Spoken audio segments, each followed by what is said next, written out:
There we go, up and running.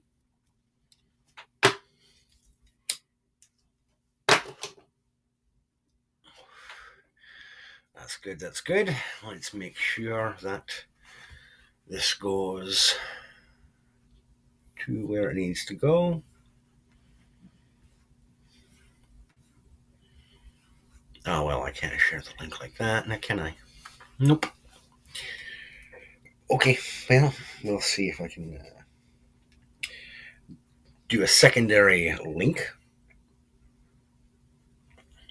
Although, to be honest, I'm not sure if it'll pop up right away there.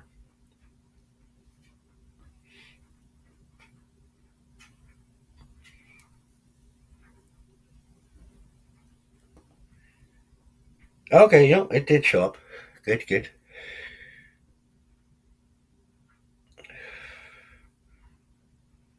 Uh, Copy the clipboard. Here we go. Share this out.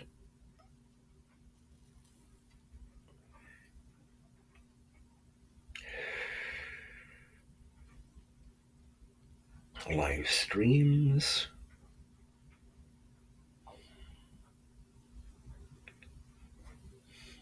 Oh, well, of course it didn't work. Okay. Of course it didn't. Because why would that work? Copy the link. There we go. I'm a numbskull, so pardon me while I deal with technical problems. Because I don't know what the hell I'm doing most of the time.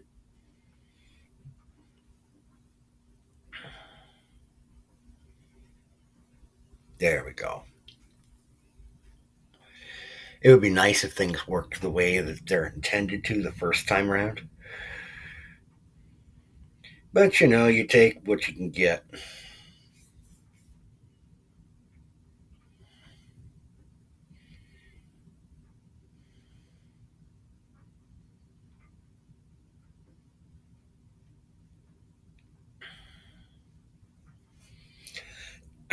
Okay. Let's pop that there. All right.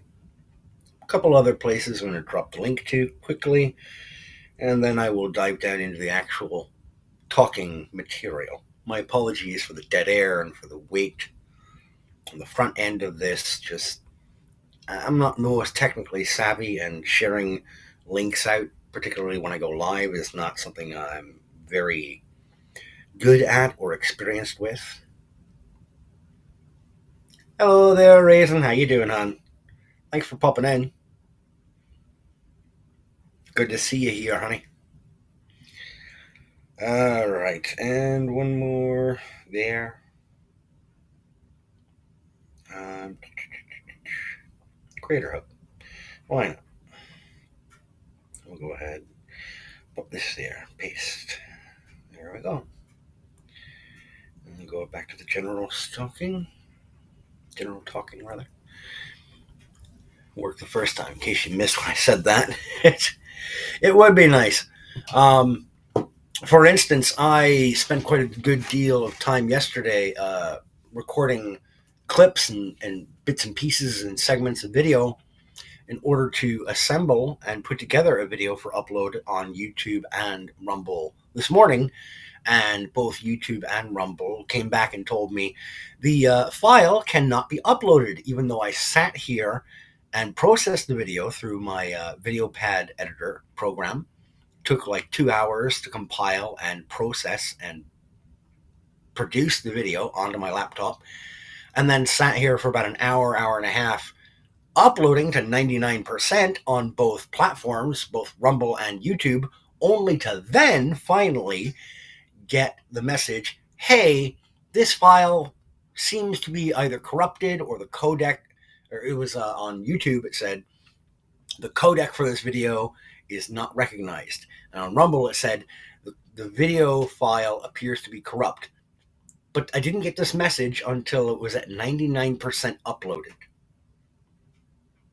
That's a little bit annoying to get that far in the process just to have everything bottom out on me.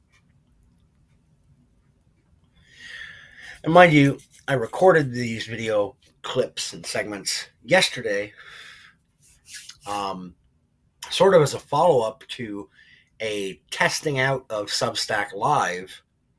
It was my second time testing out a Substack Live Go Live feature. I'm not a fan. It seems to be a bit clunky, unwieldy, and I'm not going to make heavy use of it in the future. At least I don't intend to. But I was mostly talking comic books, comic bookish talk, because I'm slowly kind of getting my feet wet, getting back into the arena of comic books, because a comic book shop opened locally just up the road from me about 2 months ago. The place is called Story Arc Comics.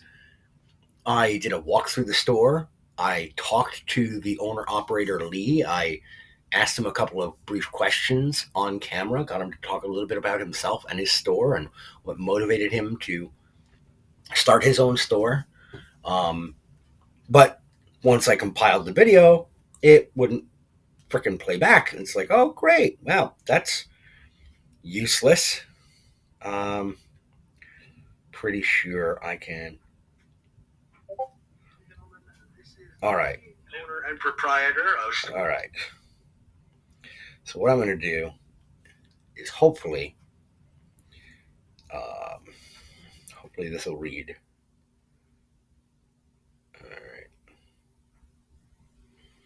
All right. Hopefully this will carry. Hopefully.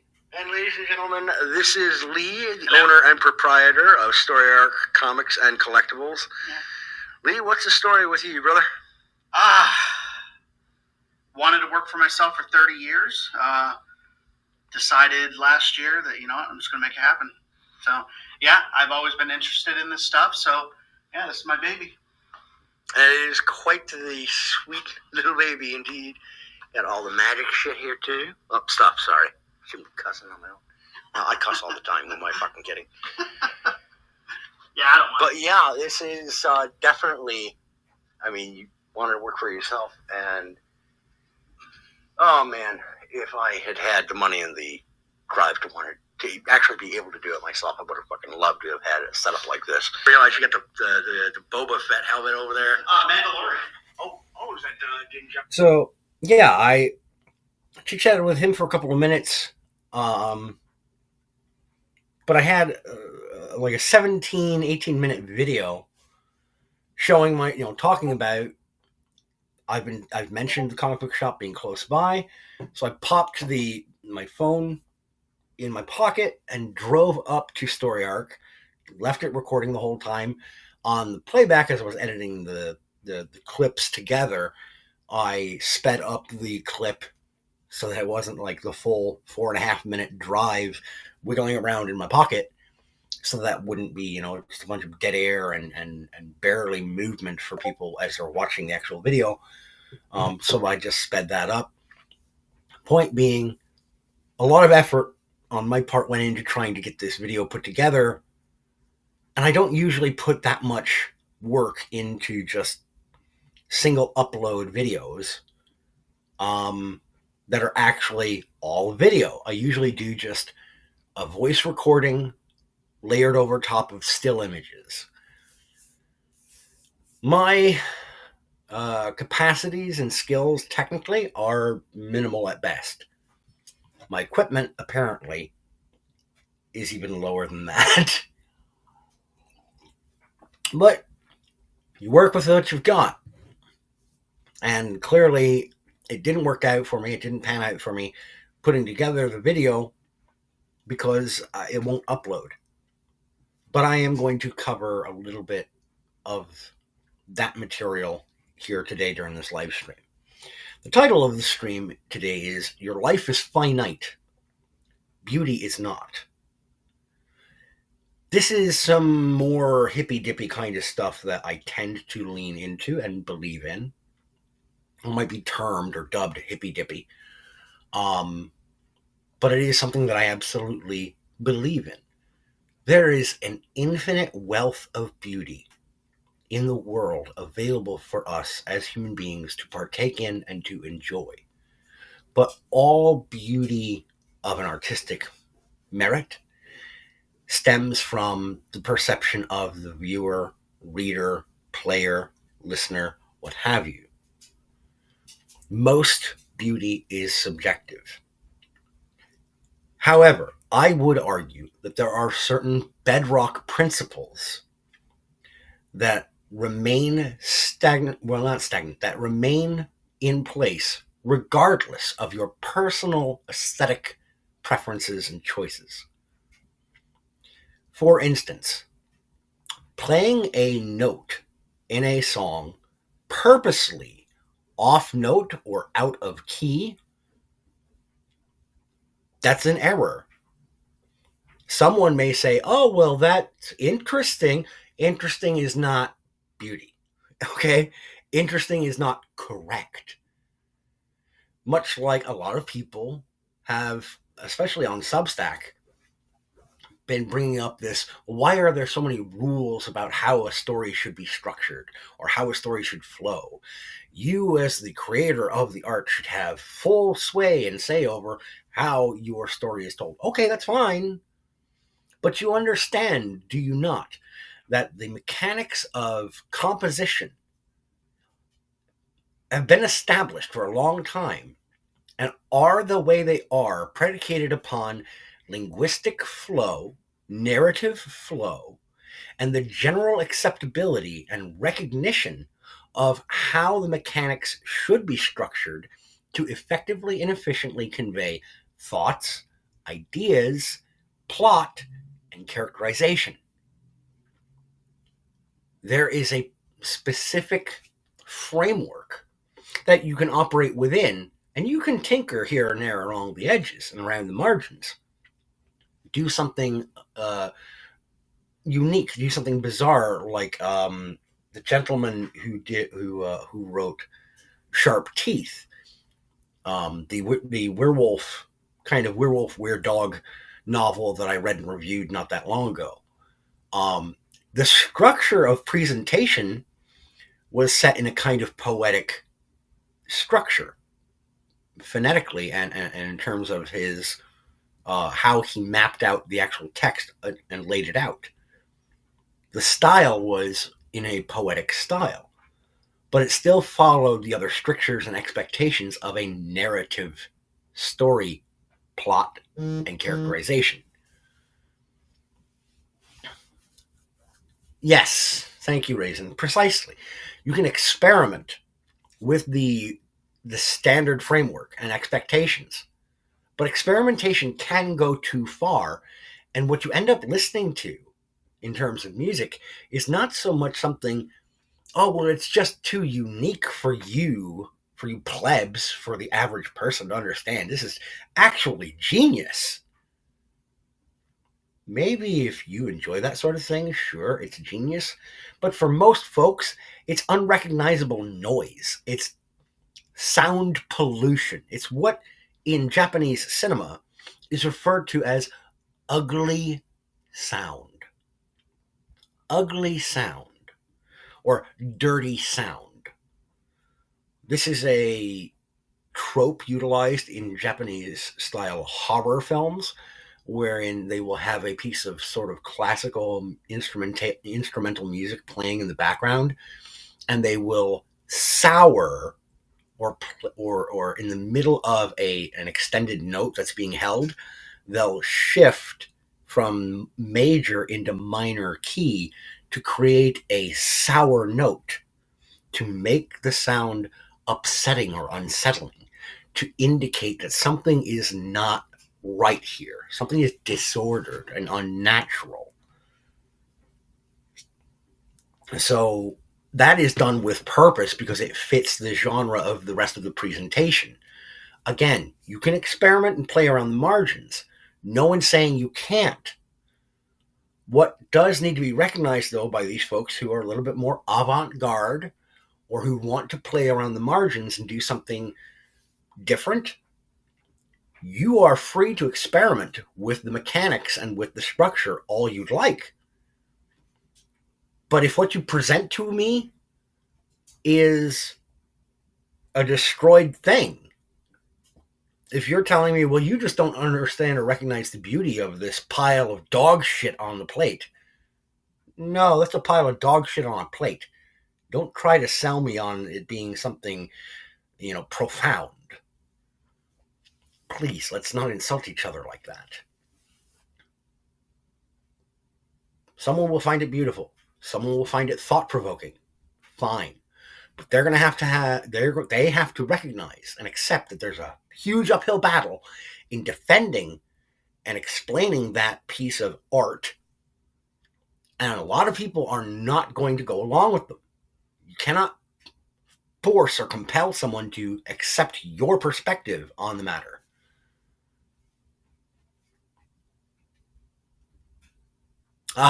Very nice. Raisin says there is an art to using the right amount of dissonance in a composition to allow resolution, but no ugly sound. Yes. You can have those moments that they call your attention to that part of the piece specifically because it stands outside the norm. There's a purpose behind it. It has a rationale. But the question becomes, when it comes to matters of beauty and the first portion of the title of this stream, your life is finite.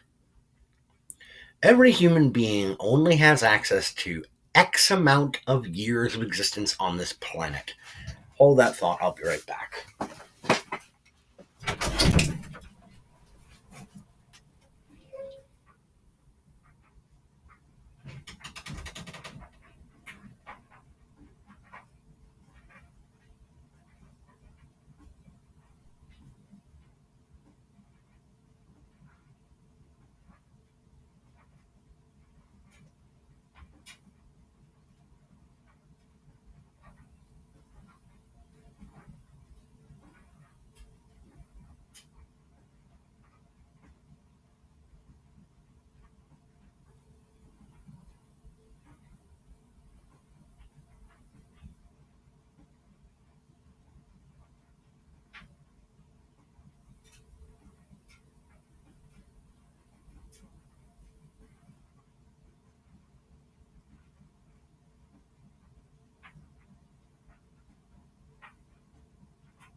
Sorry about that. I had to make use of the loo.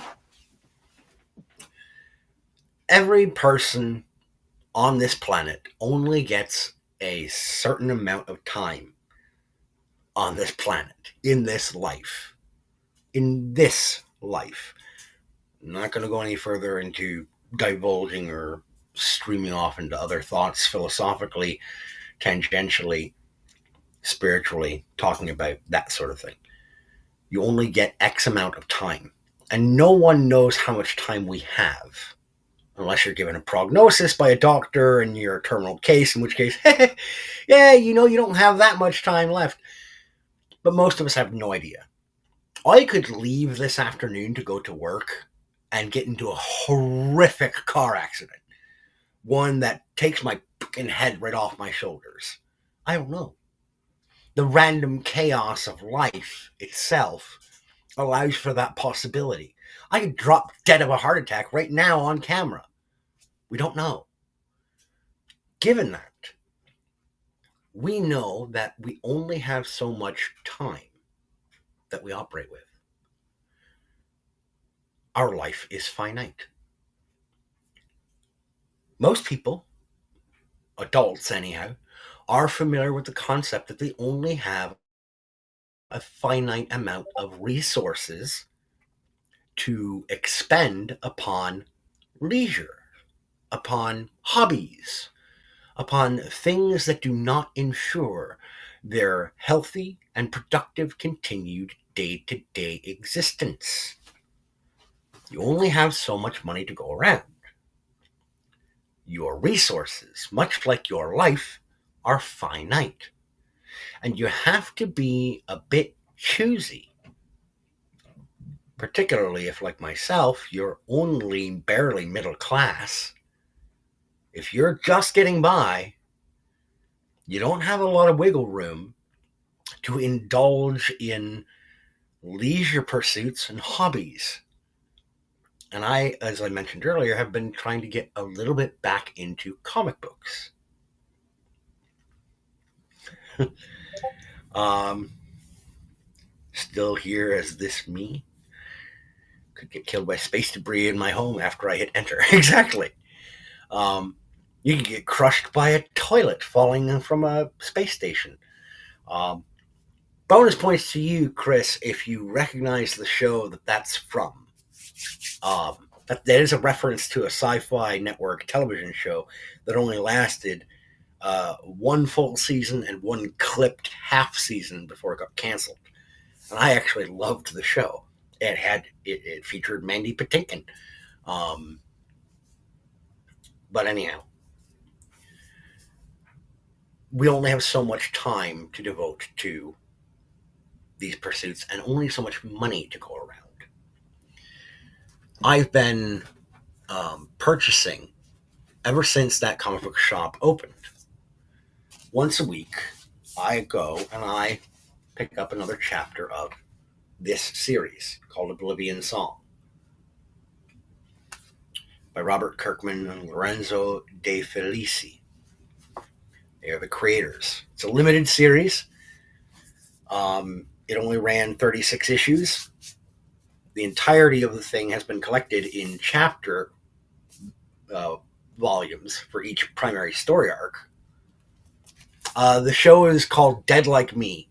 You should look it up and give it a watch sometime. It was a fascinating concept. And fascinating concepts are a big thing for me. It's the whole reason I picked up this Oblivion Song. I was looking through it, the artwork and the general tone of the story I found, and concept of the story I found intriguing. So I picked up the first chapter and read through it. And by the time I got done with this first chapter, I decided I wanted to continue on with it. So the next week, when I got paid on my way to work, I stopped in and picked up chapter 2. I didn't start reading it right away because at that time, I spotted this on the shelves of the comic book shop of Story Arc. It's called The Department of Truth. And I found the artwork to be captivating. It's got that Francis Bacon, gritty, almost strange painted style. And anything paranormal or supernatural is going to pique my interest.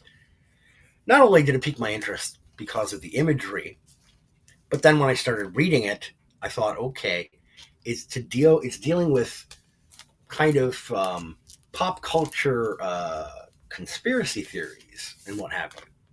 I'm on board. Cool. But after reading through it, I was a little lost. I didn't know the characters. I didn't understand the running plot. So I thought, you know what?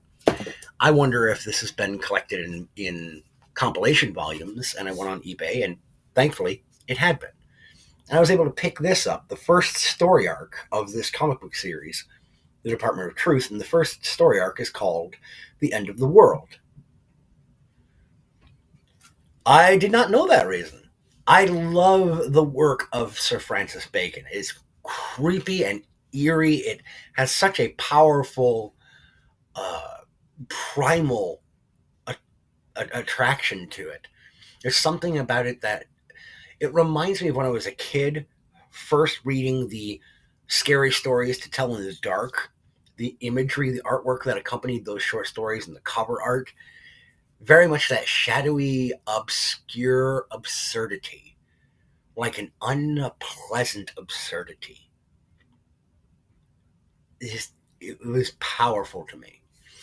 And that's part of why I got drawn into reading this.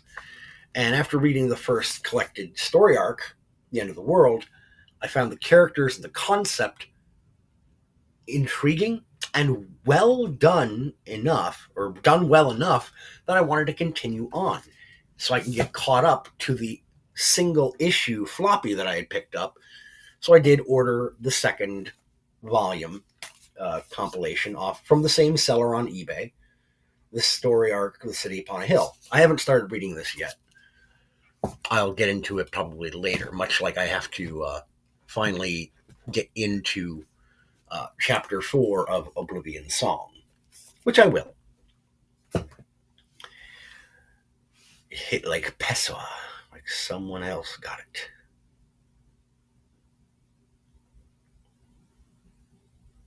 I'm not familiar with the reference. I'm a bit of a dummy. To quote Alex Jones, I'm kind of retarded.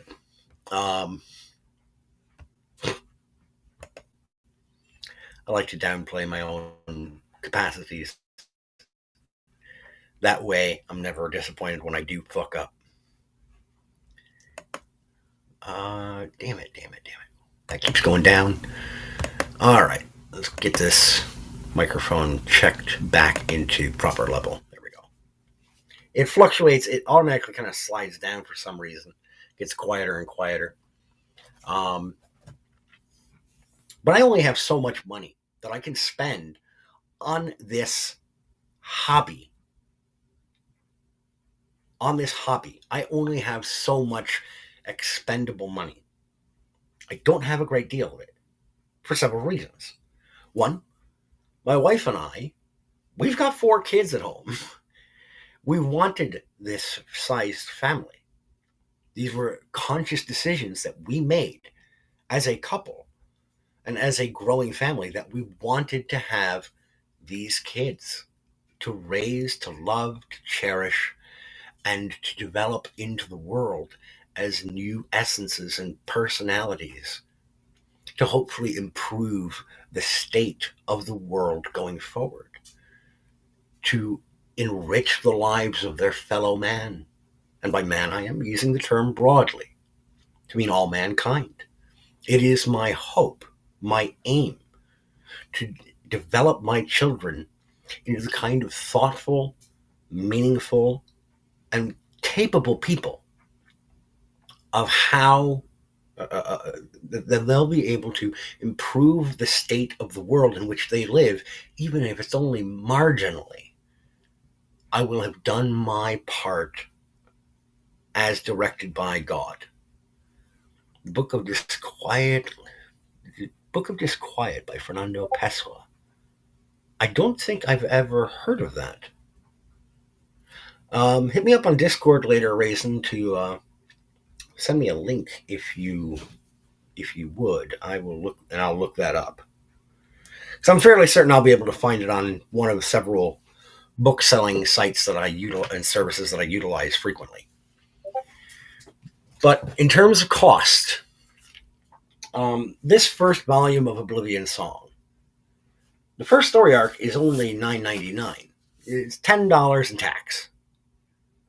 And that got me hooked in. It got me interested enough that I wanted to get and read more. But then the second volume, or the second chapter and onward, is $16.99. $17 and tax. It's almost twice as much. Why? Because they figure if they hook you in with a good first chapter, a good first story arc, and this is effective storytelling. I am not bagging on Kirkman and De Felici or Image Comics at all. I'm not bagging on them. This is how it's done properly. You hook your reader, you hook your viewer, you hook your audience in early. Pique their interest with a well put together narrative and characters who they can latch onto and care about, so that they'll be drawn further into the narrative, further into the story. Now, in terms of a written book, like Night Watch by Sir Terry Pratchett, he hooks you into the character of Sam Vimes early on. He hooks you into the characters and the ensemble cast of Ankh-Morpork's City Watch pretty early, and the development of their unit, that being the primary plotline, there's this street rebellion, if I remember correctly. There's like a this massive street rebellion anniversary coming up, and Sir Vimes, he's tasked with trying to keep peace, obviously, as uh, commander of the Night Watch, but he's up against it and he knows it. Um, you know, and Vimes is also trying to keep Nobby Nobbs on the straight and narrow and teach him how to be a proper police officer, a proper peacekeeper. So there's plots, there's character subplot, all engaged and wrapped up in the covers of this one book. Part of what I love about Discworld is that it's an ongoing series, but each individual story is complete by itself within the confines of the two covers, front and back cover. But he hooks you in early on and keeps you there. I got this book from a friend at work, so I didn't have to purchase this. But the retail price when it first came out in trade paperback, and mind you, the trade paperback of this Discworld novel, when was this published? Let's take a look see here. The copyright date. All right, the paperback copyright was 2002. So 23 years. 23 years ago, this book was $7.50 market retail in the United States. Okay, at that time. Nowadays, brand new paperback book, brand new at a bookstore, you're looking at between $15 to $20 for a trade paperback, for a mass market paperback. People only have so much money to spend on these things. But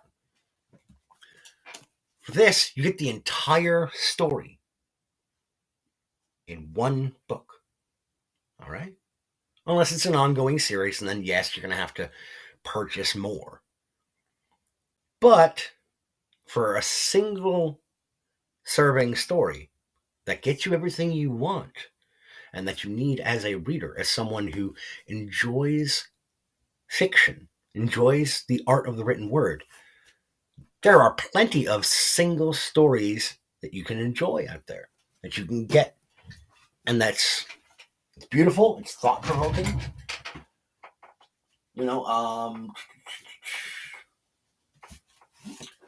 Heinlein's Orphans of the Sky. It's an older novel, it's an older title, pretty slim, not very long at all. But this single story, this one-shot, really long short story or novella, I got this at Half Price Books up the street, up the road from me a couple of years ago. Got it for a couple of bucks, like $2 or $3. And I still remember thinking this was a fantastic examination of what humanity might become like or be like if they were separated from their predecessors by an unknown number of generations, being born and raised up and living in a space station environment wherein they lost access to prior records or visual records of how things used to be. So their entire frame of reference for existence stems from being on this station. They know nothing outside of it. They have no access to any information outside of it. Fascinating read for $2. It's amazing. But I have that money easily.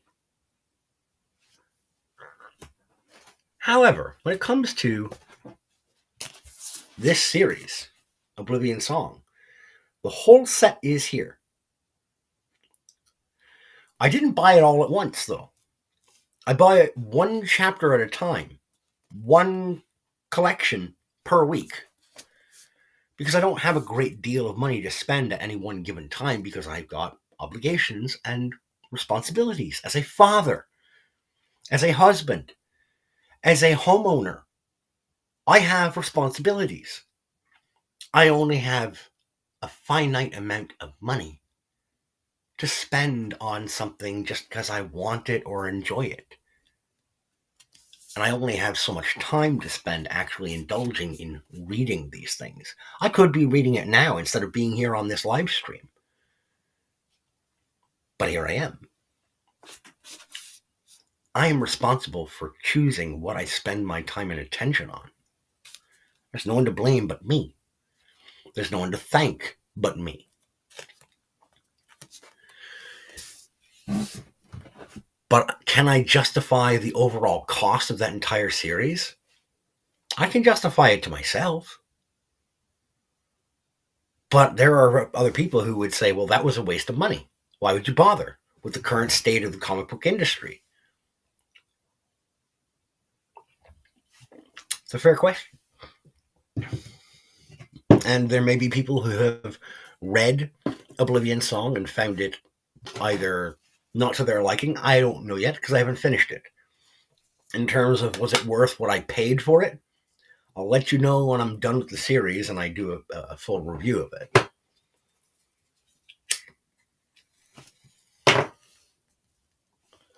But let's turn now from books and comics to the cost of something else that is a non-necessity that a lot of people are talking about lately, especially over the course of the last week. Something that I actually indulge in and have indulged in and participated in for a long time. Video games. There is a ton of talk over the course of the last week about Nintendo and the Switch 2 and the pricing structure of all of its accoutrements, all of its accessories, all of its subscriptions that are required to get access to X, Y, and Z. The disappearance of physical media, the vanishment of cartridges and discs, things that you tangibly look at and touch and say, hey, here's this thing, here's this game. The entire thing is on this disc.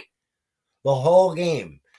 You don't need to connect your machine, your device, to the internet in order to access the full game.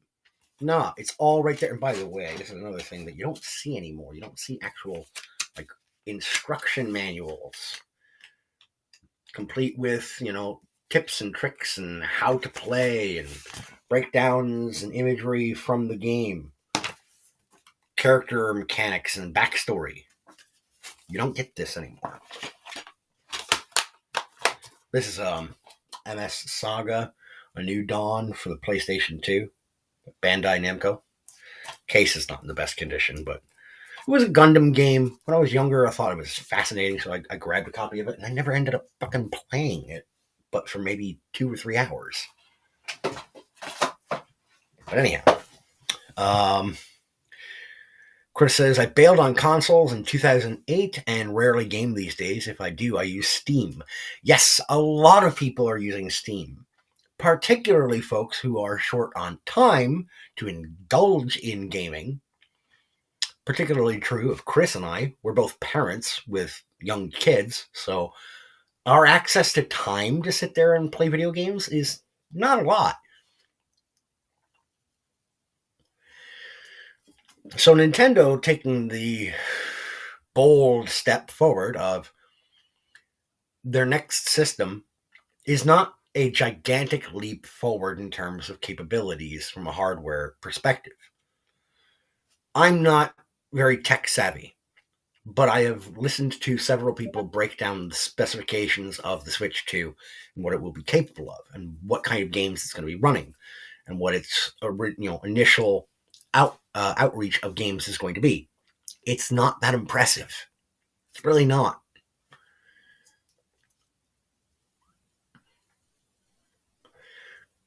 For folks like myself, it becomes a question of not only is the price structure worth bothering with because it's so much money to get even into the system, but bear this in mind.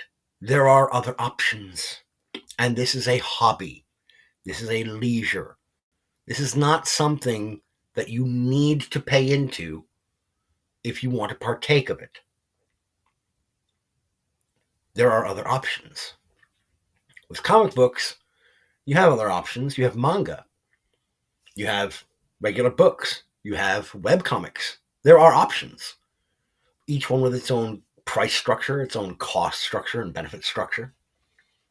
But then I think of devices like this.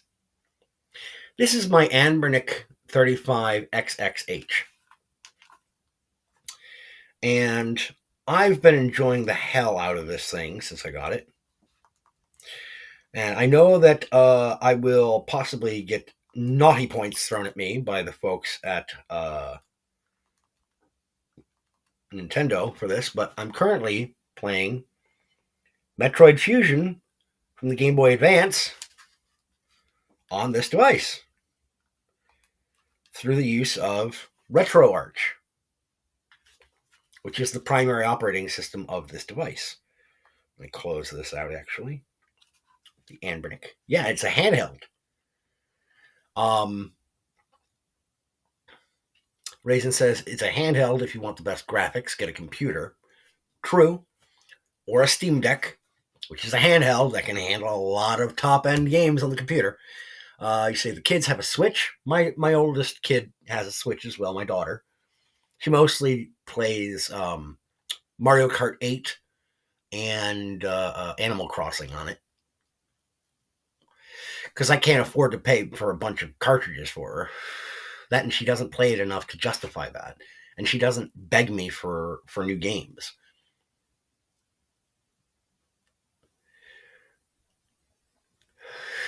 Yeah, and that's the thing, Chris, is Nintendo has always tried to find a way to monetize nostalgia and kid-friendly games. Family-friendly is their access point. Greetings, Lucian. Welcome to the show, brother. I'm all right. But what Nintendo has failed to recognize is that there are devices like this that are on the market that people can get and have access to their games. This is just my favorites list on this device. I've got 32 games just on my favorites list on this device, on the Anbernic. But I have access to a bunch of different emulators and game systems of old. This can handle up to the Sega Dreamcast. Doesn't play Dreamcast games very well, mind you, or very quickly, but it handles PlayStation Portable pretty good. PSP. Handles PSP, PlayStation, Game Boy Advance, Game Boy Color, Super Nintendo, and Sega Genesis, or Mega Drive, as it was known to most of the world. Oh, neat, Lucian. Yeah, Night Watch was a great Discworld novel. In terms of cost, this device cost me $80. $80. And I have access on this device to hundreds of games that came preloaded on the device, and then I popped over some files onto the little SD card that has the operating system and most of the files on it. I can turn it off, pop it right back on for quick pick up and play.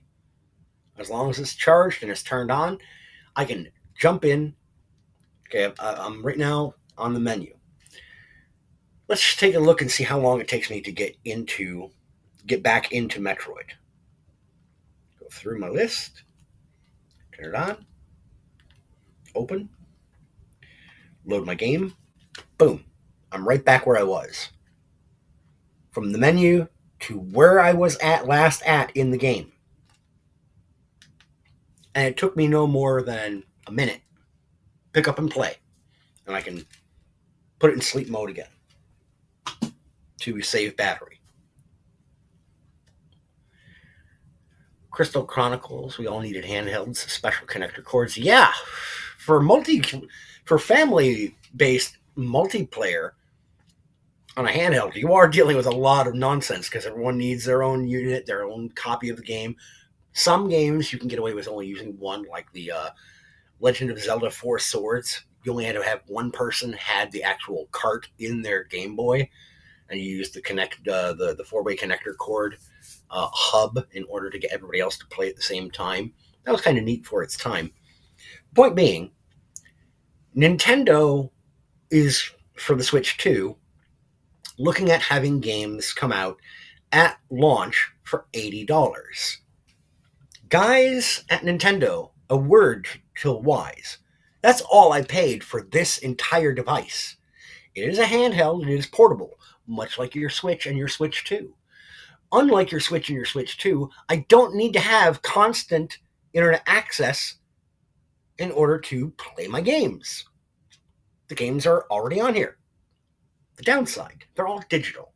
They're all files held on this SD card. If this SD card gets damaged or corrupted, I am fucksville. I am out of luck. Yes. But I can always hop on eBay or hop on Anbernick's website and order a new preloaded SD card. The City. Oh, you've got the whole City Watch trilogy.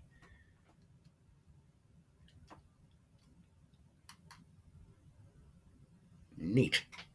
Paul Kidby. Was he the artist who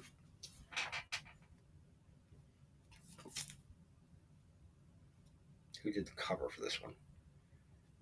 Because I've also got Thud in paperback. I actually don't own a lot of physical copies of the Discworld novels, much to my shame. I really should try to get more of them so that I have the actual physical copies.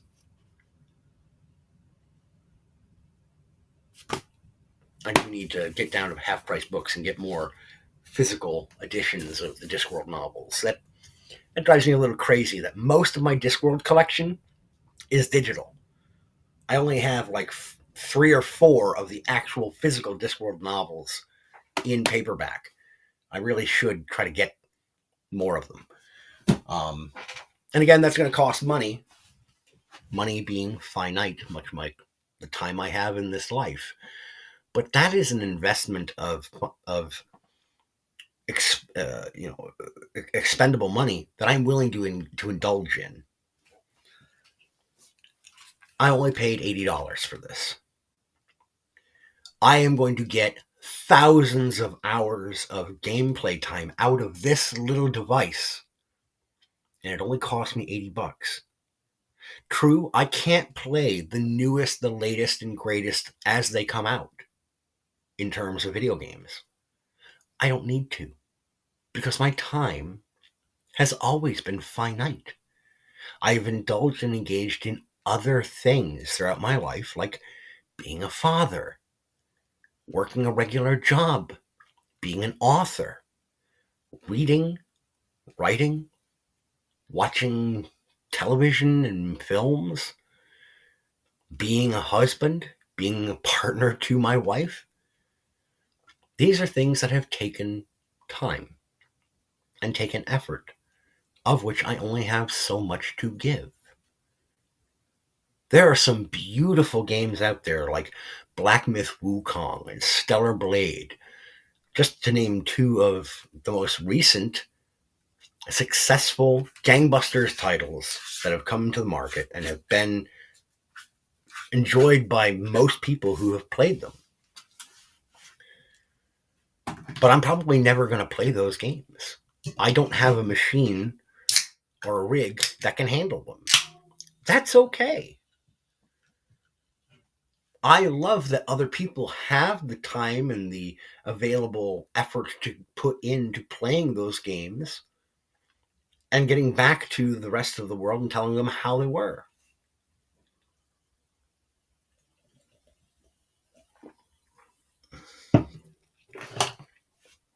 But not everybody is going to want to take the time or put up the money to get the newest and latest and greatest.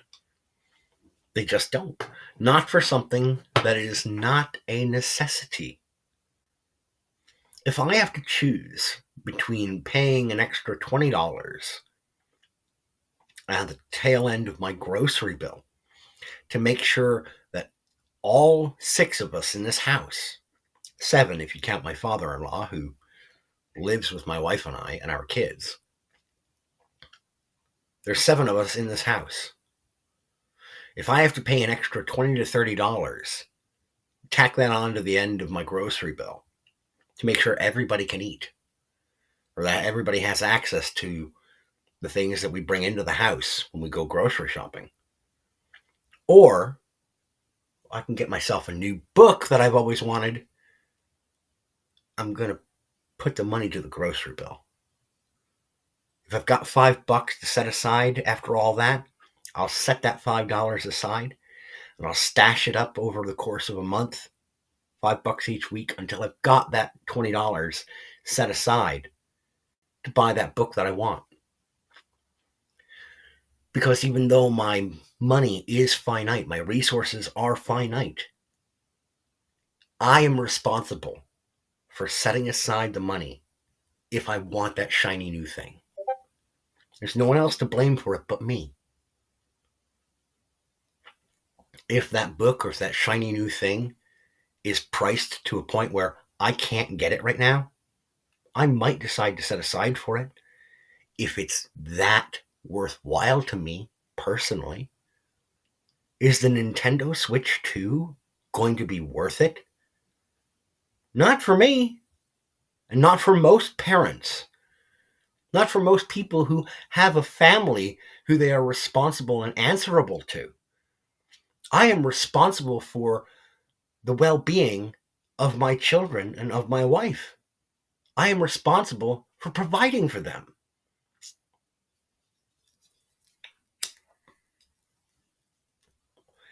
Not a problem, Lucian. These things happen.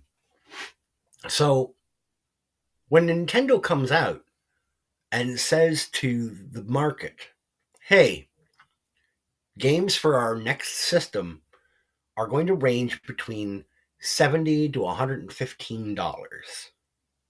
Huzzah. Okay. I've been a fan of Nintendo games since I was a little kid. The first game system that I'm 43 years old. I turned 43 yesterday. The first video game system I remember building memories of playing was the Atari 2600 and the Nintendo. So Nintendo has had their hooks in me for a very long time. But the last Nintendo system that I purchased was a GameCube. I didn't have a Wii. Never had a Wii U. Didn't have a Switch. The one that my daughter has, my ex-wife got that for herself. Couldn't afford to buy any more games for it. Didn't have the time to indulge in it. And she decided to give it to Avery as a birthday gift because she couldn't really afford anything major for the kiddo. She's like, you know what? Here's the charger. Here's the games I already have for it. Here's this device. Your kid, you enjoy it. So that's how my kid got her Nintendo Switch. Cards on the table. Just letting you know, folks. That's how I ended up with a Switch in my house. I don't play it. I've played it once. Would I enjoy it? Possibly. But I don't have all that much time to indulge in playing a video game.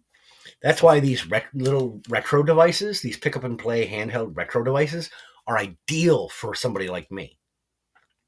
Because it gives me the chance to pick up and play at some point throughout the day for 5 to 10 minutes here or there.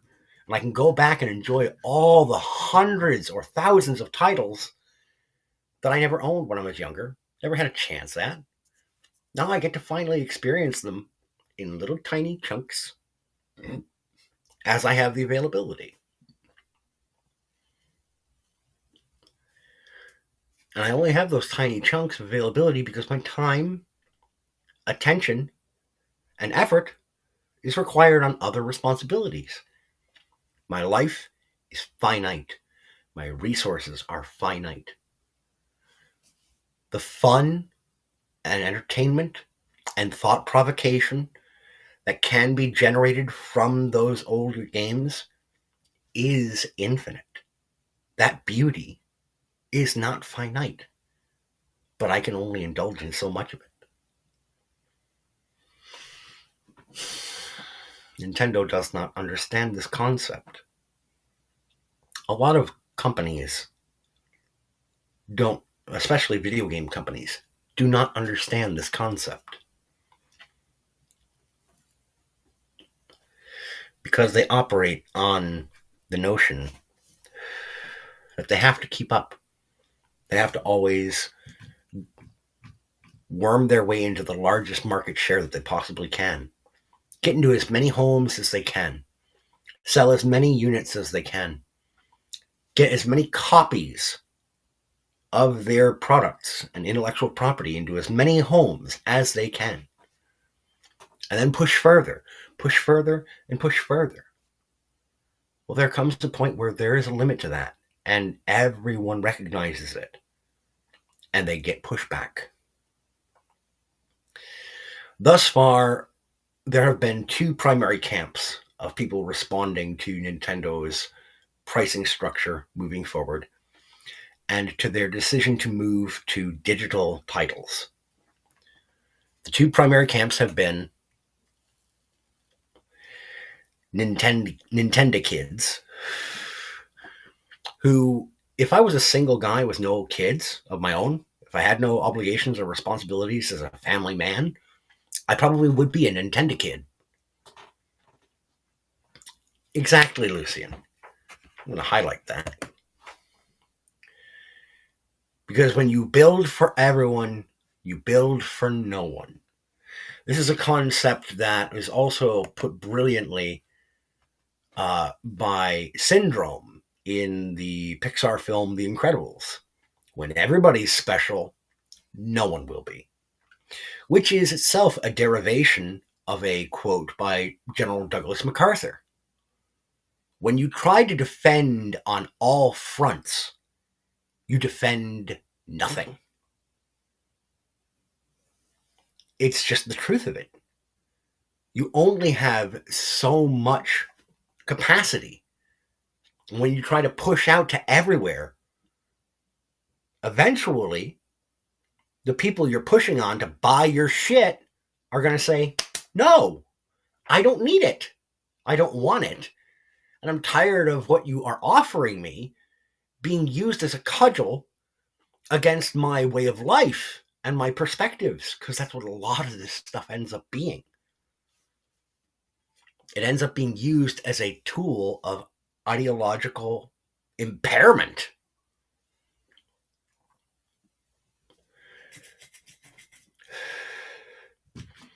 The first game that I played through in its entirety on this little Anbernic device. Hey, I'm going to piss you off, Nintendo. Not that they're going to see this. Not that they would give a shit. I'm a nobody. But the point remains valid. The first game I played through from start to finish on this little device that I paid $80 for was Kirby Superstar for the Super Nintendo Entertainment System. I've always loved that game. I've always loved Kirby. He's cute. The concept is fascinating to me of copying your enemy's abilities and turning them against them. Very much like Death's Head 2 from Marvel Comics UK back in the early and mid-90s.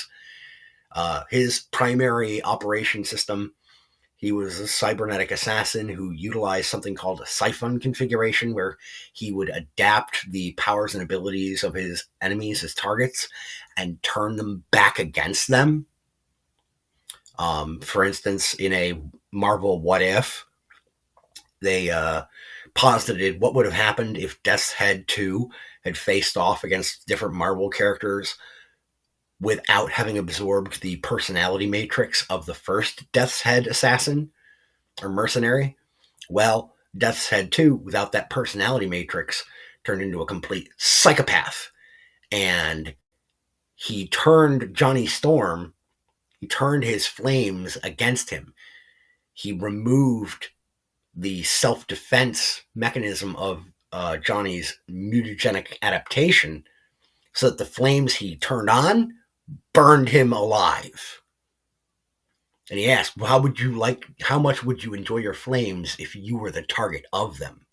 So using his siphon field, he removed Johnny's mutagenic protection against his own power. For Wolverine, he deactivated Logan's regeneration factor and then just blew his freaking head off. Like the skull, the adamantium skull was still there, but the power of the energy from Death's Head 2's plasma cannon destroyed his eyes and burned through his ocular canal and destroyed his brain. And without the regeneration factor, Logan dropped dead to the ground, a husking, smoking adamantium skeleton. Dead. How am I attributing that to Kirby? It's a similar concept. It's copying the abilities of your enemy to turn against your enemy. In the case of Kirby, against the forces of King Dedede. Fascinating concept. But I played through Kirby Superstar on this. Total game time, maybe 6.5, 7 hours. But it was a fun time. I enjoyed it thoroughly. I played in 5, 10, 15-minute segments, usually on my breaks at work.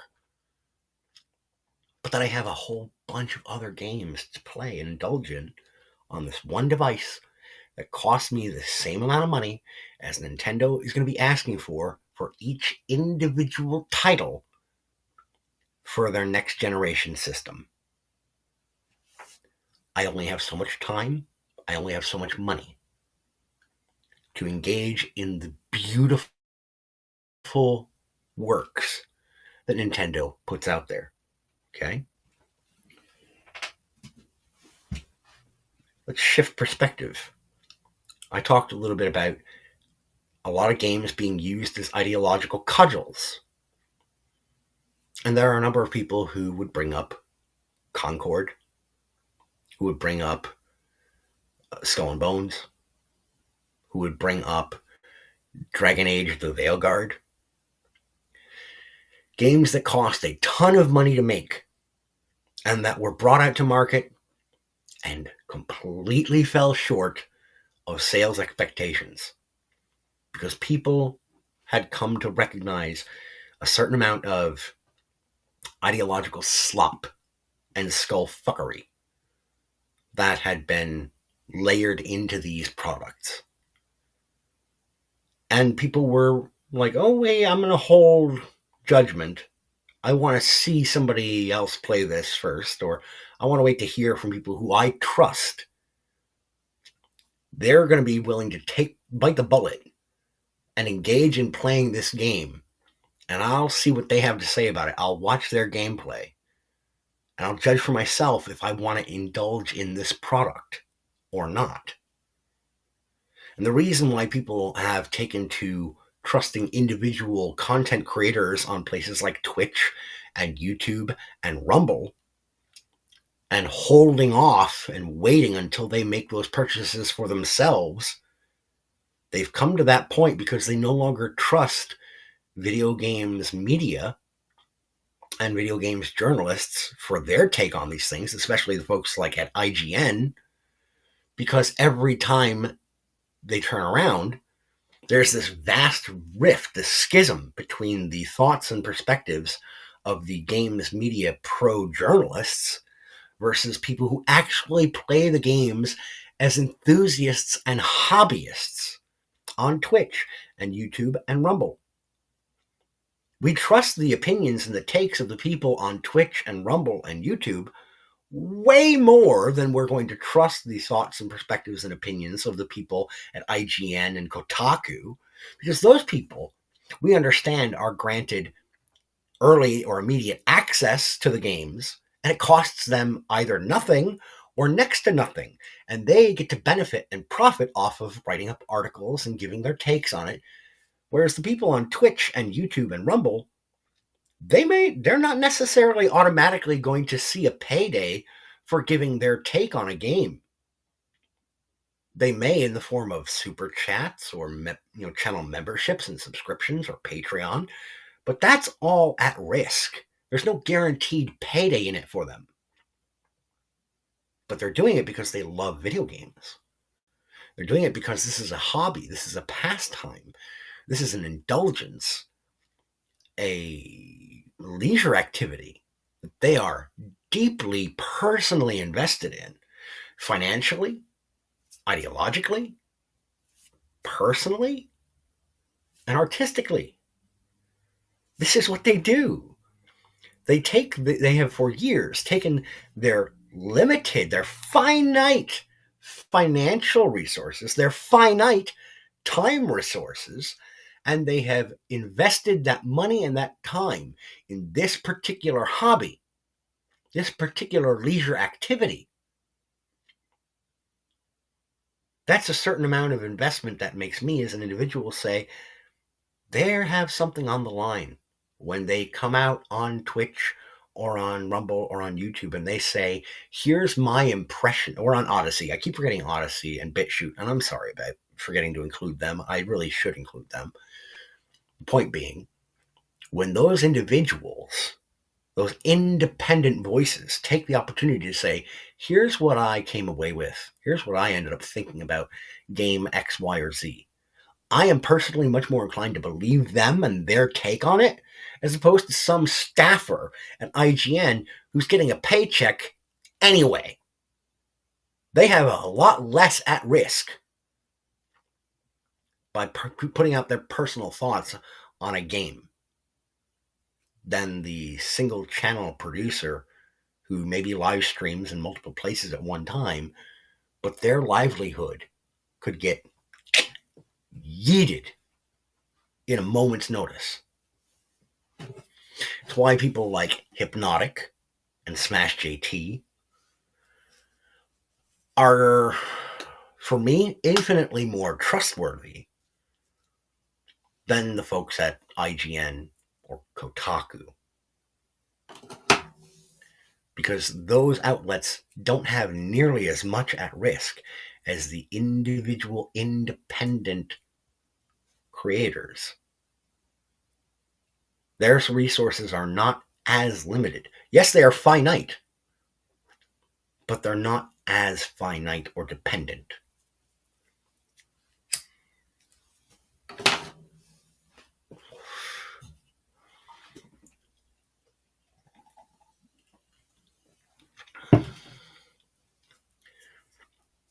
Going from video games back to comic books momentarily.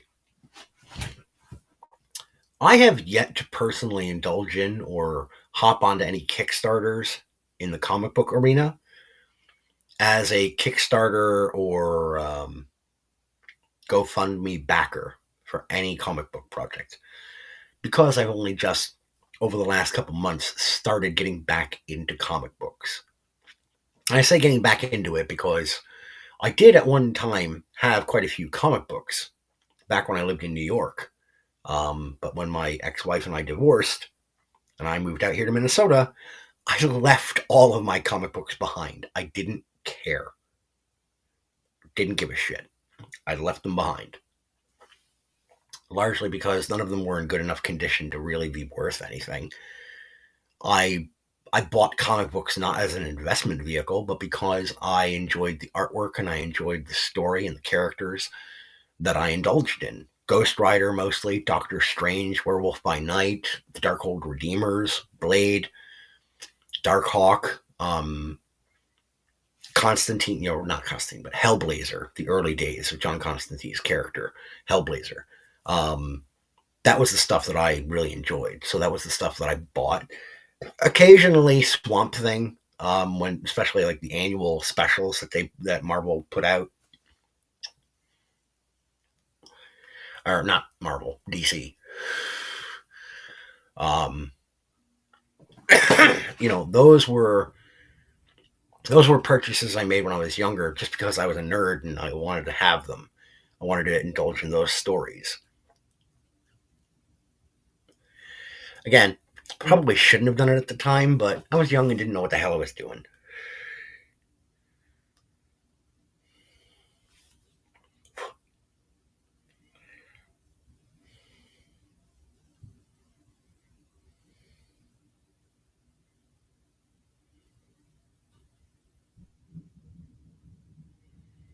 Message from the wife.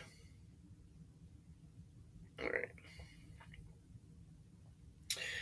Okay.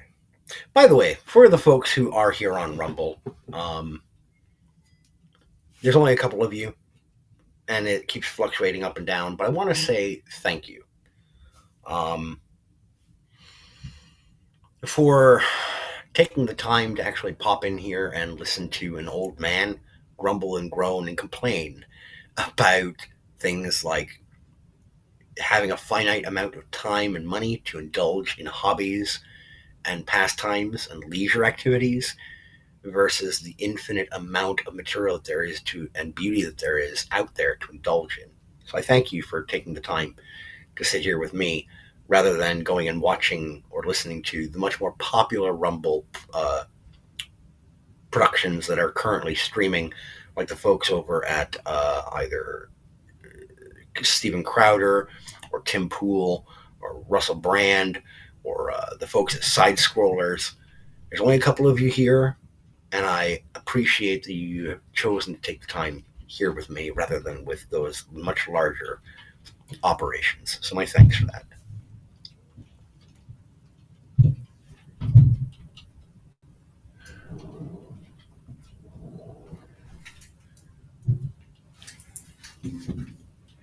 I'll be right back.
Sorry about that, folks.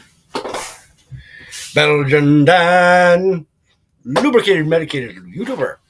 I heard movement upstairs. I figured, well, my daughter should still be down for her nap. It wasn't her. It's my father-in-law home early from work because he's taken off down to Kentucky this afternoon. So he's taking some vacation time to head out and see his brother in Wisconsin, and the two of them are going to be going down to Kentucky. But greetings, Dan, and welcome. Thanks, brother, for that. So yeah, what was I talking about? Oh yes, back to um, the fact that I have not indulged in any. No, the kids. No, two of them are at school. One of them's at daycare. The littlest one, she's the only one home right now with me, and she's up in her room taking a nap, her daily nap. Um, not a problem, Dan. Um, so because I have not backed things like any Kickstarter projects or GoFundMe projects or any other kind of crowdfunding comic book, I haven't indulged in that way. I have been keeping abreast of, however, over the course of the last year and a half, different independent comic book projects, particularly stuff from the gentleman by the name of Eric July, the Ripaverse.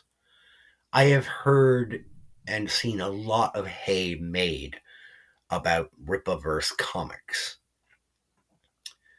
I'm slightly interested, perhaps, in some point, in picking up either uh, one of the ISOM or one of those other characters. And this is the thing, is I've only kept abreast of. There's a lot of talk about it, but I don't dive down into the specifics. Um, I may indulge in one or two projects from him. I'm much more likely to actually back or try to get a copy of something from Neon and Geeky Sparkles over at Clownfish TV. They've got their own independent comic or graphic novels out there on the market. Um, and I enjoy I've been watching their videos for a couple of years. I enjoy them and find myself oftentimes very sympathetic to their perspective on pop culture, especially the whole, hey, it doesn't have to be ideological one way or the other. Leave us the fuck alone. Let us just enjoy cool sci-fi and fantasy stuff. Please let us be nerds. Leave us the hell alone. Um, I'm very partial to that perspective because for a very long time, that was my perspective. The trouble is with pop culture things like comic books and video games and tabletop role playing systems. The perspective of just leave me alone to enjoy my stuff. That only works so long. Because the people who want to infect the realm that you're indulging in with their nonsense, and we've seen it in book publishing for decades. It hit book publishing before it infected cinema, before it infected television, before it infected video games, before it infected comic books. It was slowly but surely worming its way through the standard book publishing field long before it hit anything else. But it was subtle, it was quiet, and it was introduced in the late 90s and early 2000s in the form of sensitivity readers. These fuckers have been around since the late 90s. They often didn't have a whole lot of influence in the larger publishing houses, but in the small and mid-sized press houses, oh, they weaseled their way in and they hooked in hard. And they have been there as gatekeepers and browbeaters for a very long time. And they wormed their way into other areas and avenues of popular culture.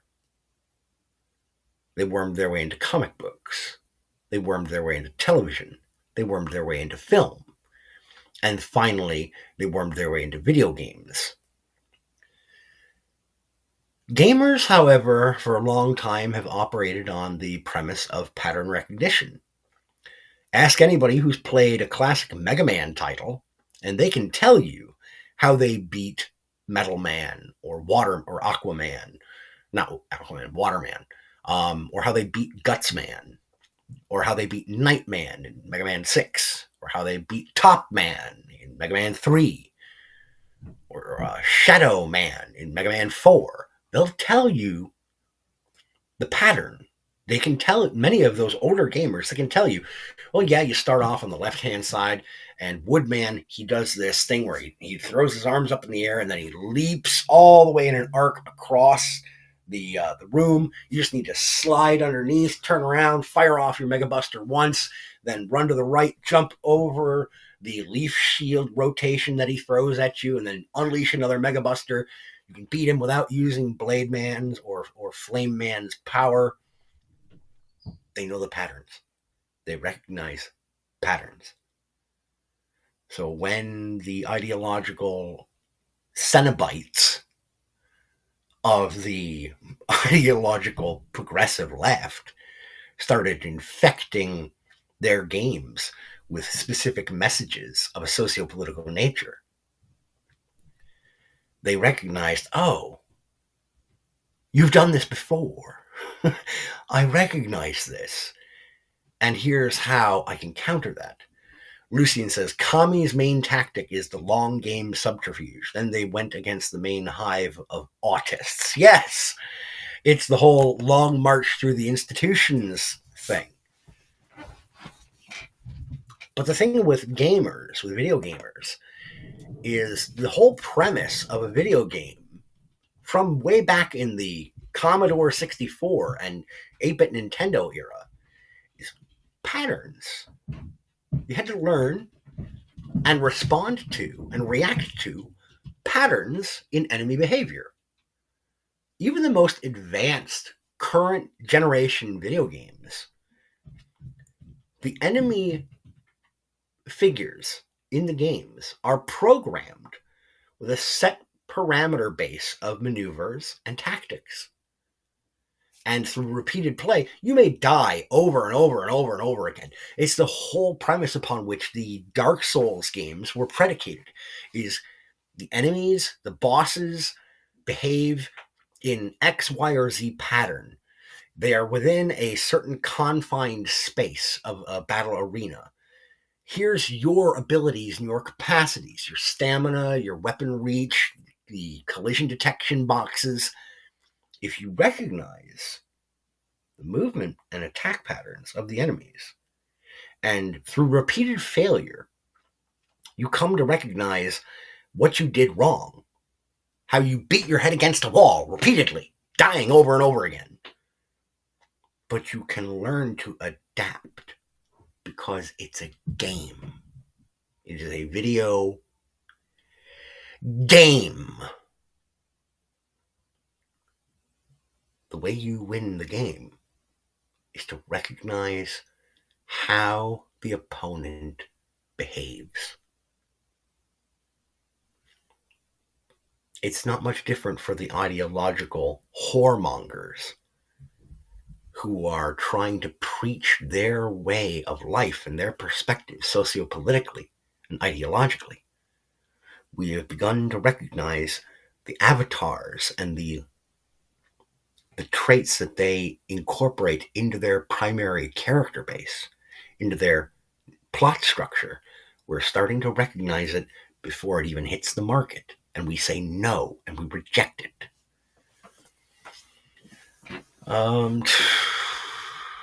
Lucian says the main frustration in one or two of them is when they have an alternate pattern which spams out of nowhere. Yes, but again, that those alternate patterns, they are patterns. They're alternatives that those characters or NPCs, those enemy programs, switch to in response to your player character behavior or movement. There is always a trigger that activates that alternate pattern. Or it could be a glitch. And you'll notice that they have a term for it. It's a glitch. It's an error. The behavior of the programmed enemy character is out of sync. It's not supposed to do that. It's a glitch. It's an error. It's not responding the way that we expect it to. And that's where the frustration can come in, because it feels more natural.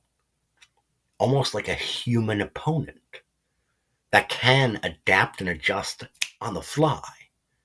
That's where the frustration comes in. It's why competitive gaming is so combative, and why people's egos flare up so horrendously and aggressively.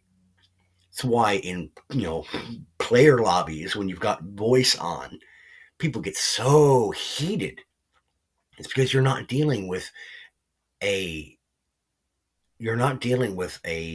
pre-programmed enemy character. You're dealing with another human being. Identifying and adapting to the patterns of behavioral patterns and playstyle of other players, well, that's much more difficult than trying to predict and learn from a game's programmed NPC enemies. And unlike when you're playing the game one player and learning how to respond to those expected patterns and behavior structures, another human being, they're not going to give you a chance. If they find a way to get rid of you or kill you and win the match, you're done. End of story. They find exploits, and that's why cheating is, people who cheat these games, they are frowned upon, and that is discouraged so heavily, because you are manipulating or exploiting a glitch in the system or in the way the game is programmed in order to obtain an unfair advantage that the other person doesn't have access to or doesn't know about. Sorry, I was getting to something else, to another point. But when it comes to things like, I'm going to take an example here. I'm going to go back to what I mentioned briefly, Dragon Age: The Veilguard. Yes, Dan highlights it beautifully right here too. Having the alternate patterns for NPC or boss enemies in things like the Dark Souls games or Demon Souls or Bloodborne, those Souls-like games, it's nice to have those alternate patterns show up because you can feel your heart start to race, that a dump of adrenaline, that, oh shit, things are not what I expected. And it gives you a new challenge. It gives you something to look forward to and to try and adapt to and to win out over. There is a challenge there, and can you rise up to and meet the expectations and the requirements needed to beat that challenge, to best it, to be the better person? So sometimes having that alternate pattern just crop up out of nowhere, it's great. And it can be very enjoyable because victory is always delicious. Yeah, always.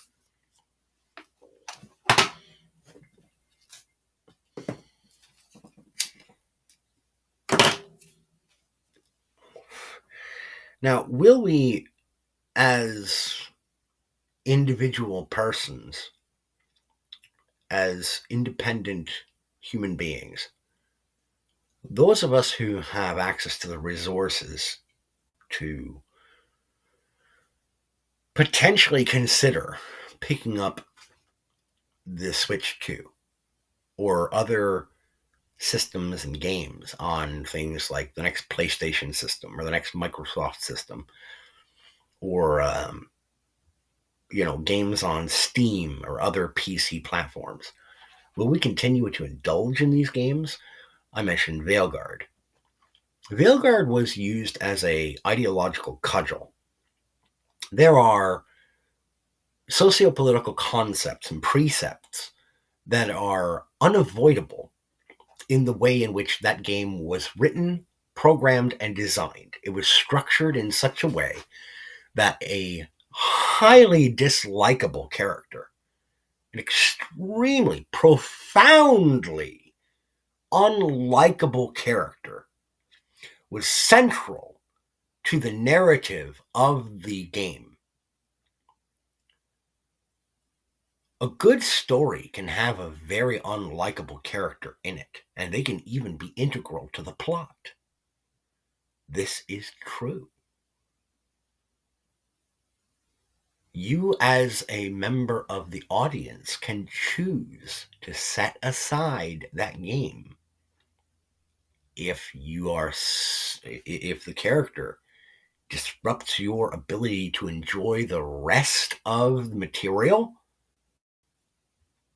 You can set it aside. You can give up on it. You can say, as the person who paid for the game, I'm no longer enjoying this. I'm done. Fuck you. No more. Better yet, you can hold off on being one of the first people to purchase that game. You can watch somebody else's playthrough because you've heard rumors. And rather than just saying, I'll risk it, hold your money back. Watch someone else play the game. They get to that point where this character has crossed the threshold from simply annoying to, oh my God, can we get rid of this person? Because they're ruining the entirety of the game by their presence and their character traits. This is insufferable. It is browbeating, soapbox standing, preaching. I don't want that. Then don't buy the game. because you don't buy the game because you've seen somebody else suffering through it first. And that was enough to tell you, I don't want to pay for the privilege of getting beat over the head. Yes, Dan, vote with your wallet. There's always going to be somebody who's willing to take the step to say, hey, I'm going to risk it. Here's my feedback. Here's something you need to know. There were people on Rumble and Twitch and YouTube who streamed their playthrough of Dragon Age the Veilguard. And that was enough for a lot of people to say, I ain't doing it.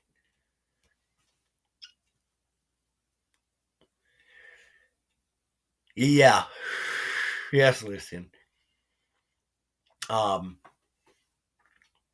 You'd indulge in killing the character just because you fucking hate them.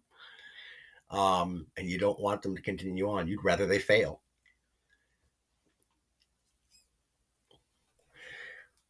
And yes, Dan, precisely. In the market of ideas, if your idea sucks, it's not going to get the support it needs. If the Veilguard had only cost BioWare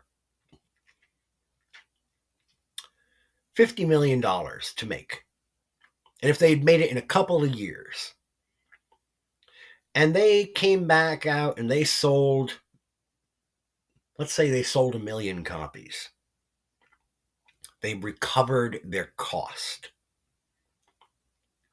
They could walk away from it saying, well, we didn't really profit or benefit hugely from this, but we didn't get our asses handed to us. Except, we all know now, the game cost considerably more than that to make. It cost them 10 years of development. It had, at best, loose tangential ties to all of the game titles in the series that came before it. It absolutely ruined the import of certain characters who had become much beloved in the canon lore of the franchise. It absolutely did to Dragon Age what Disney did to Star Wars. And it cost them a boatload of money to do it.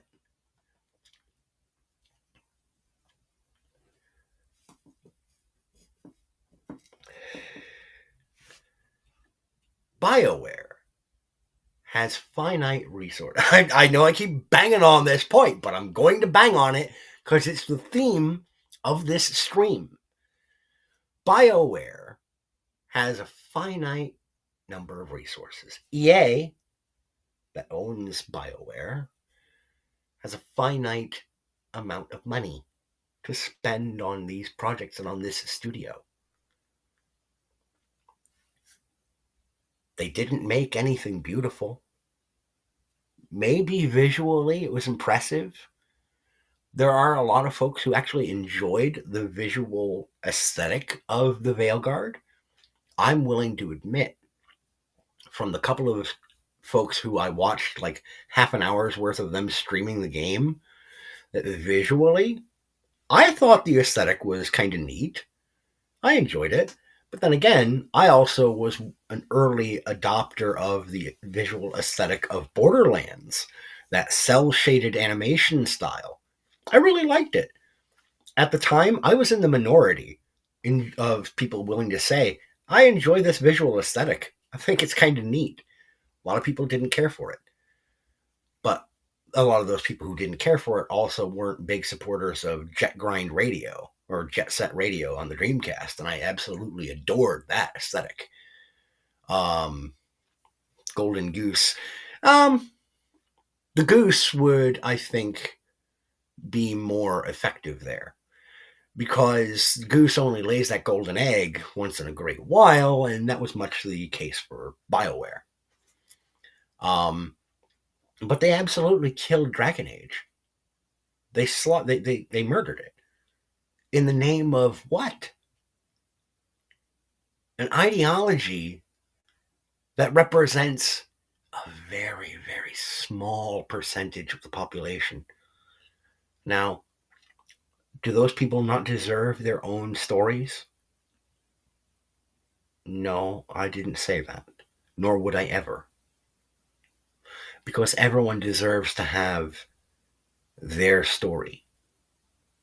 Someone from within their community should stand up and say, hey, here's a story about our perspective and our experiences.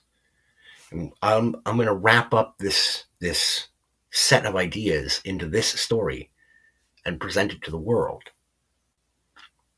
But they should do it with their own resources, with their own brand new intellectual property.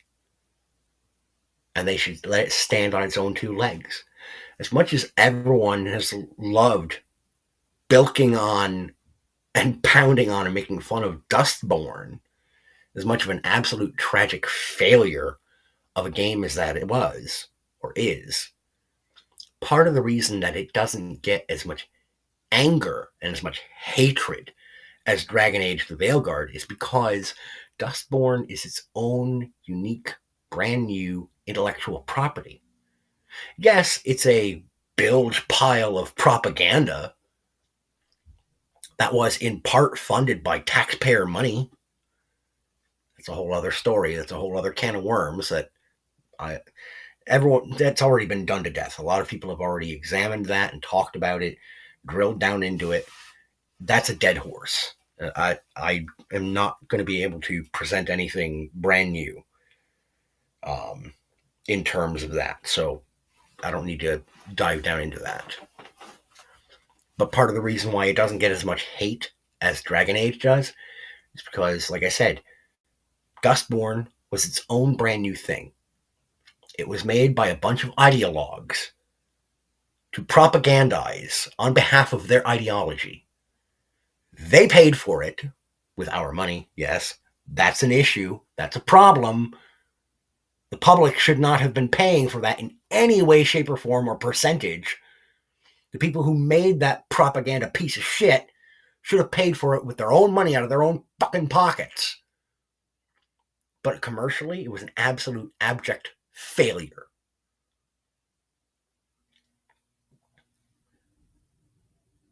Dragon Age. Yeah, break your toys, we're just going to laugh about it. You break our toys, we get a little understandably pissed off. Because you're breaking our shit. But the point is, we may point and laugh at the failure of Dustborn because we disagree with the ideology behind it. The characters are two-dimensional wooden jokes, worthy of ridicule and worthy of poking fun at. The whole mechanic system of the game is a meme in and of itself. You can use a button, there's a button prompt for you to be triggered. You're racist. Oh my God, could you be any more ideologically captured? But it's laughable. We laughed at it because they made their own thing. They finally made their own thing instead of capturing and bastardizing something that had come before them. Instead of injecting and infecting something that was much beloved by a whole group of people historically that invested a ton of time and money and effort into enjoying something like Star Wars, they made their own thing. And it crashed and burned, deservedly so. And we pointed and laughed and said, ha, because they wasted a whole bunch of money and a whole bunch of time trying to make something and marketing it and advertising it and targeting the broader general audience and saying, hey, here's our thing. Love us, praise us, please. And we collectively looked at it and said, no. What you're offering sucks. This is terrible. But if you want to make more of it and waste your own money and your own time and your own efforts and your own resources, have at it, Hoss. Some of us bought it because we were curious and we wanted to see if everybody else would have as good a laugh about it as we did. We had a good laugh at your expense, but we're not going to pay for the next effort. No thanks. You go ahead and do that on your own time and your own dime. We're out. No more. Bye bye. And if Dustborn gets a spiritual or an actual successor or sequel, it will fail even harder unless they put a lot less money and time and effort into making it. Understand the scale, because your resources and your time, your life is finite. The beauty of what you can do is infinite. For the small handful of people to whom that game actually spoke genuinely and authentically to as a heartfelt ideological agreement canister or silo, I'll bet they loved that game. I'll bet they felt like, oh, finally, I feel seen. And I'm sure there are people who played Dragon Age the Veilguard and absolutely loved Tosh, who felt like, oh, finally, here's a character with whom I fully empathize and sympathize because I recognize her struggles and her behaviors and her history as similar to my own. Okay, beautiful for you. Great, because you deserve that. But you don't deserve it at my expense. So Dustborn's right over there. Go buy that. Go make more of that for yourself and your crowd.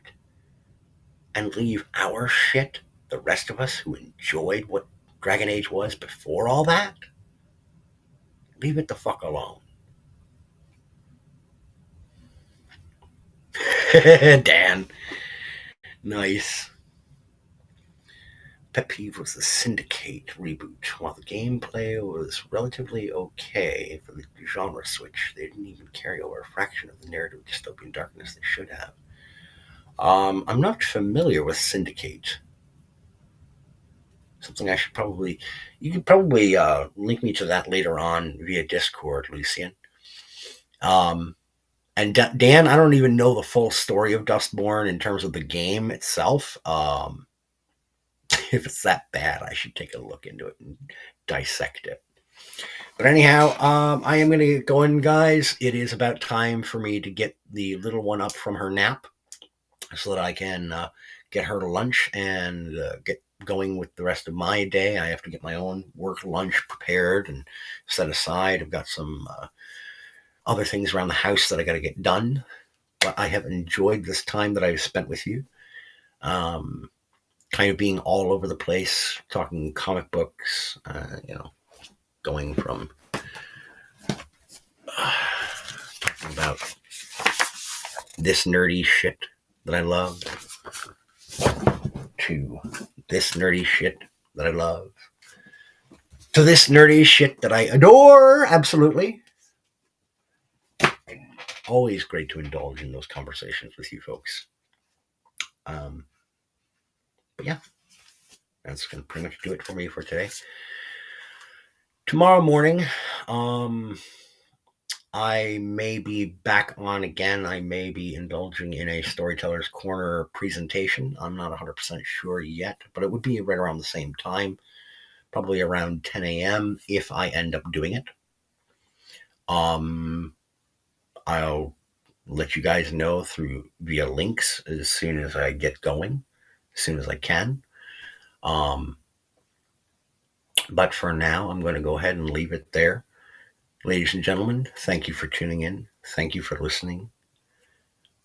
I ask that you take care of yourselves, and as always, keep reading.